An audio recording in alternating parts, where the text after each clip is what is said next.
श्रीहरी उत्तर गीता अध्याय 3 श्लोक 19 पासून पुढे. सत्पुरुषांमध्ये नेहमीच या प्रकारचे धार्मिक आचरण पाहावयास मिळते. त्यांच्यामध्येच धर्माची अटल स्थिती पाहावयास मिळते. सदाचरणच धर्माचा परिचय देत असतो. शांतचित्त महापुरुष हे सदाचार चरणीय स्थित असतात. त्यांच्यामध्येच पूर्वोक्त दान आदी कर्मांची स्थिती आहे.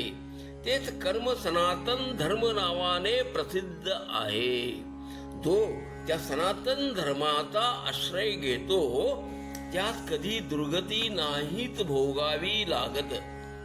म्हणूनच धर्म मार्गावरून भ्रष्ट होणाऱ्या लोकांचे नियंत्रण केले जाते. जो योगी आणि मुक्त आहे तो अन्य धर्मात्मांपेक्षा श्रेष्ठच असतो. जो धर्मानुसार वर्तन करतो तो जेथे ज्याही अवस्थेमध्ये त्याला त्याच स्थितीमध्ये त्यास आपल्या कर्मानुसार उत्तम फळाची प्राप्ती होते आणि तो हळूहळू अधिक काळानंतर संसार सागरातून तरवून जातो. या प्रकारे सदैवच जीव आपल्या पूर्वजन्मी केलेल्या कर्मांचे फळ भोगतो. हा आत्मा निर्विकार असूनही विकृत होऊन या जगती जन्म धारण करतो. त्यास कर्म हेच की कारण आहे. आत्म्याचे शरीर धारण करण्याची प्रथा सर्वात प्रथम कोणी चालू केली याविषयी शंका लोकांचे मनी उठत असते. म्हणून आता त्याचे उत्तर देतो.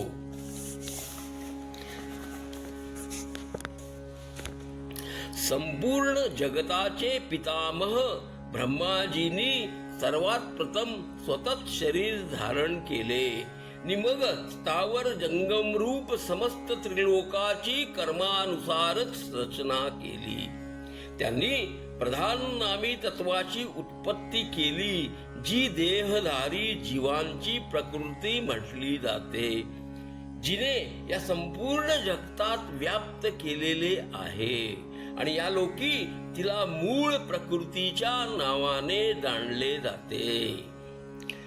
त्या प्राकृत जगात क्षर असे म्हणतात. याच्यापासून भिन्न अविनाशी जीवात्म्यास अक्षर असे म्हणतात.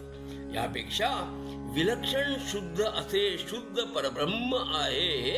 यातील तिन्ही मधील जे दोन तत्व क्षर आणि अक्षर आहेत ते सर्व जीवांसाठी पृथक पृथक असतात. श्रुतीमध्ये जे सृष्टीच्या आरंभी सतरूपाने निर्दिष्ट केले गेले आहेत त्या प्रजापतींनी समस्त स्थावर भूत आणि जंगम प्राण्यांची सृष्टी केली आहे. ती पुरातन श्रुती आहे.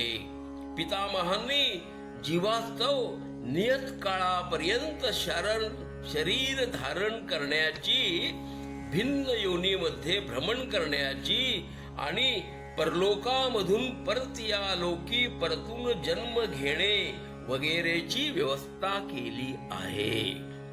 ज्याने पूर्व जन्मात आपल्या आत्म्याचा साक्षात्कार केलेला असेल असा कोणी मेधावी अधिकारी पुरुष संसाराच्या अनित्यताविषयी जसा वर्तेल तसेच मी सांगतोय.